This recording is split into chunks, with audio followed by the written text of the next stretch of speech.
BNP chairman Tarique Rahman বগুড়াতে অবস্থান করছেন। নেতাকর্মীদের সঙ্গে তার বৈঠকের কথা রয়েছে। বগুড়া থেকে সিরাজগঞ্জে নির্বাচনী জনসভায় যাবেন তিনি। এ নিয়ে বিস্তারিত জানাতে যুক্ত হচ্ছেন সহকর্মী আনোয়ার হোসেন ও খালিদ হৃদয়। প্রথমেই যাচ্ছি আনোয়ারের কাছে। আনোয়ার, তারেক রহমানের আজকের কর্মসূচির বিস্তারিত জানাবেন। সঞ্জিদা, প্রথমে যেটি বলতে চাই, বিএনপি চেয়ারম্যান তারেক রহমান বগুড়ার যে একটি স্থানীয় যে হোটেল অর্থাৎ নাজ গার্ডেন, এখানে তিনি অবস্থান করছেন এবং আপনি যেটি বলছিলেন সেটি আমি একটু বলতে চাই আপনাকে। সেটি হচ্ছে যে এখানে তিনি যে বগুড়া জেলা বিএনপির যে নেতৃবৃন্দ আছে এবং সেই সঙ্গে অঙ্গ সহযোগী সংগঠনের নেতাদের সঙ্গে তিনি একটি মত বিনিময় সভায় অংশগ্রহণ করবেন। অল্প কিছুক্ষণ পরেই তিনি এই যে হোটেলটি আছে, এখানে হলরুম আছে, সেখানে তিনি আসবেন। সেই হচ্ছে মূল তথ্য। আরও একটু বিস্তারিত আমরা একটু জানবো সঞ্জিদা। সেটি হচ্ছে যে আমরা একটু জানাতে চাই দর্শকদেরকে, আমরা একটু কথা বলবো যে আমাদের সঙ্গে আছেন আতিকুর রহমান রুমন, তিনি বিএনপি মিডিয়া সেলের সদস্য এবং সেই সঙ্গে আমরা বিএনপি পরিবারের আহ্বায়ক। এক কথায় যদি বলি যে বিএনপি চেয়ারম্যান তারেক রহমানের সঙ্গে একেবারে নির্বাচনী জনসভায় একেবারে সবসময় যিনি সঙ্গে আছেন। একটু জানতে চাই, আপনাকে স্বাগত রুমন, যে বিএনপি চেয়ারম্যানের আজকে এখানে মতবিনিময় সভা আছে নেতাদের সঙ্গে এবং পরবর্তীতে তিনি সিরাজগঞ্জে যাবেন। আপনি একটু বিস্তারিত জানতে চাই যে এই সভা থেকে আসলে মূলত তিনি তো নির্বাচন করছেন বগুড়া সদর একটি আসন থেকে, এখানকার সভায় মত বিনিময় সভার উদ্দেশ্যটা আসলে জানতে চাই। আপনারা জানেন, এই বগুড়া জেলা তার জন্মভূমি, তার পিতার জন্ম এখানে এবং গণতন্ত্র মা বেগম খালেদা জিয়া এই এলাকার পুত্রবধূ।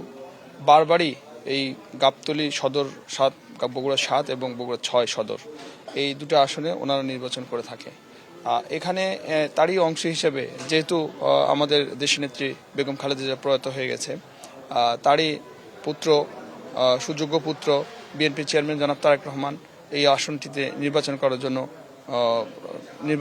করার জন্য আজকে যে সভাটা করছে, এটা মূলত ইন্টারনাল, এটা তার একান্ত মতো বিনিময় সভা করবে। এটা হচ্ছে কিছুটা কৌশলগত, এই কারণেই হয়তো সাংবাদিকদের প্রবেশ করতে দেওয়া হয়নি। এখানে আপনার যারা একদম ওয়ার্ড পর্যায়ের নেতাকর্মী তারা আছে, ইউনিয়ন পর্যায়ের নেতাকর্মী তারা আছে এবং জেলা বিএনপির নেতৃবৃন্দ তারা আছে। এখানে তাদের সাথেই শুধু একান্ত কথাবার্তা বলবে এবং নির্বাচনী কৌশল করবে আর কি, মত বিনিময় করবে। আর মূলত উনি এখান থেকে সরাসরি চলে যাবেন সিরাজগঞ্জ যাওয়ার পথে আপনার বগুড়া সদর এবং বগুড়া ৭ আসনের আপনার শাহজাহানপুর আছে, তারপরে আপনার সিরাজগঞ্জ কয়েকটি নির্বাচনী এলাকা পড়বে, সর্বশেষ সিরাজগঞ্জে তার একটি জনসভা আছে। জনসভা শেষ করে উনি টাঙ্গাইলে যাবেন, টাঙ্গাইলে কালীহাতি হয়ে টাঙ্গাইল সদরে একটি নির্বাচনী জনসভা করবে। তারপরে আপনার টাঙ্গাইল মির্জাপুর হয়ে গাজীপুর হয়ে উনি ঢাকায় প্রত্যাবর্তন করে অনেক রাত হয়ে যাবে।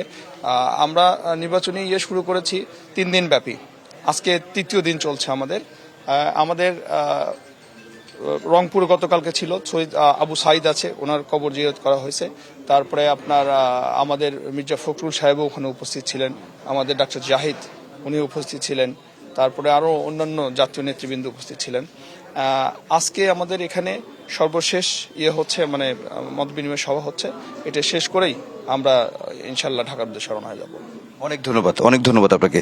সঞ্জিদা, আপনি শুনছিলেন যে বিএনপি মিডিয়া সেলের সদস্য জনাব আতিকুর রহমান রুমন, তিনি জানাচ্ছিলেন বিস্তারিত। আমরা আরেকটু বলতে চাই যে এই যে বগুড়া, বিদেশ থেকে দেশে রেমিটেন্সের টাকা আসে নিরাপদে, তাই আজই আপনার আপনজনকে বলে রাখুন রেমিটেন্সের টাকা যেন শুধু নগদেই পাঠায়। যে সদর আসন যেটি আছে বগুড়া ৬, সেখান থেকেই তো মূলত বিএনপি চেয়ারম্যান তারেক রহমান তিনি নির্বাচন করছেন। তো সেই জায়গা থেকে এই মতবিনিময় সভাটি খুবই গুরুত্ব সহকারে আসলে দেখা হচ্ছে, কারণ এখানে বগুড়া জেলা বিএনপি থেকে অঙ্গ সহযোগী সংগঠনের নেতাকর্মীদের সঙ্গে মূলত এই মতবিনিময় সভা, অর্থাৎ এই যে সামনে যে নির্বাচন, সেই নির্বাচনের জায়গা থেকে একটু শেষ করতে চাই যে কথাটি বলে যে এই আসন থেকেই বিএনপির সাবেক চেয়ারপারসন, সাবেক প্রধানমন্ত্রী বেগম খালেদা জিয়া সর্বোচ্চ ভোটে 2001 সালে তিনি নির্বাচিত হয়েছিলেন। তো এখানকার যে নেতৃত্বস্থলে যারা আছেন তাদেরও প্রত্যাশা যে এই সামনে এই নির্বাচনে বিএনপি চেয়ারম্যান এই আসন থেকে সর্বোচ্চ ভোটে তিনি নির্বাচিত হবেন। আনোয়ার, ধন্যবাদ আপনাকে। 2 যুগ পর সিরাজগঞ্জে যাচ্ছেন বিএনপির চেয়ারম্যান তারেক রহমান। তার আগমনের প্রস্তুতির সর্বশেষ খবর জানাতে আমাদের সাথে যুক্ত আছেন সহকর্মী খালিদ হৃদয়। খালিদ, জনসভায় তারেক রহমান কখন যোগ দেবেন এবং সেখানকার আইন শৃঙ্খলা পরিস্থিতি এবং নেতাকর্মীদের জমায়েত কেমন দেখছেন, সব মিলে জানাবেন। ধন্যবাদ সঞ্জিদা। আমি এই মুহূর্তে দাঁড়িয়ে আছি সিরাজগঞ্জের যে বিসিক শিল্প পার্ক এরিয়া আছে, এই বিসিক শিল্প পার্ক এলাকার এই বিসিক মাঠেই কিন্তু বিএনপি চেয়ারম্যান তারেক রহমানের যে জনসভাটি রয়েছে সেটি কিন্তু অনুষ্ঠিত হবে। তার যে উত্তরবঙ্গ সফর রয়েছে সেই উত্তরবঙ্গ সফরের শেষ দিনে কিন্তু তিনি সিরাজগঞ্জ হয়ে টাঙ্গাইলের দিকে রওনা হবেন। তো সেই ক্ষেত্রে আমি যেখানে দাঁড়িয়ে আছি আমার পেছনেই কিন্তু এই যে জনসভা মঞ্চ রয়েছে সেই মঞ্চটি কিন্তু ইতিমধ্যে প্রস্তুতির কাজ কিন্তু সম্পন্ন হয়েছে। গত 2 দিন হলে কিন্তু এই জনসভা মঞ্চ এবং তার যে জনসভা স্থল সেটি কিন্তু প্রস্তুতির কাজ চলছে এবং যারা দায়িত্বে আছেন বিশেষ করে বিএনপির স্থায়ী কমিটির যে সদস্য এবং সিরাজগঞ্জ 2 আসনের বিএনপি মনোনীত প্রার্থী ইকবাল হাসান মাহমুদ টুকু তিনি কিন্তু বিষয়টি সরাসরি এখানে উপস্থিত হয়ে তদারকি করছেন।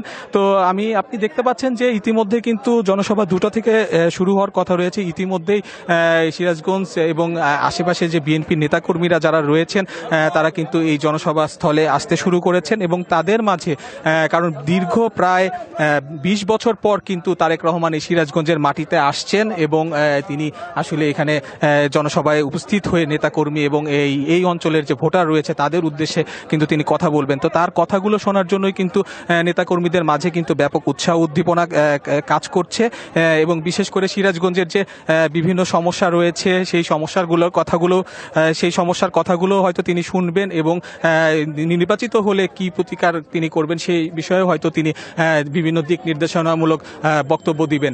তো সেই ক্ষেত্রে এখন পর্যন্ত কিন্তু ইতিমধ্যে নেতাকর্মীরা আসতে শুরু করেছেন। পাশাপাশি আইন শৃঙ্খলা বাহিনীর সাথে আমরা কথা বলেছি, তারাও কিন্তু সর্বোচ্চ যে ব্যবস্থা সেটি কিন্তু গ্রহণ করেছে। বিভিন্ন রয়েছে এবং তারা কিন্তু নিরাপত্তার দিকটি খুবই গুরুত্বের সহিত দেখছে। তো এই ছিল সিরাজগঞ্জ থেকে তারেক সর্বশেষ। খালিদ, ধন্যবাদ আপনাকে।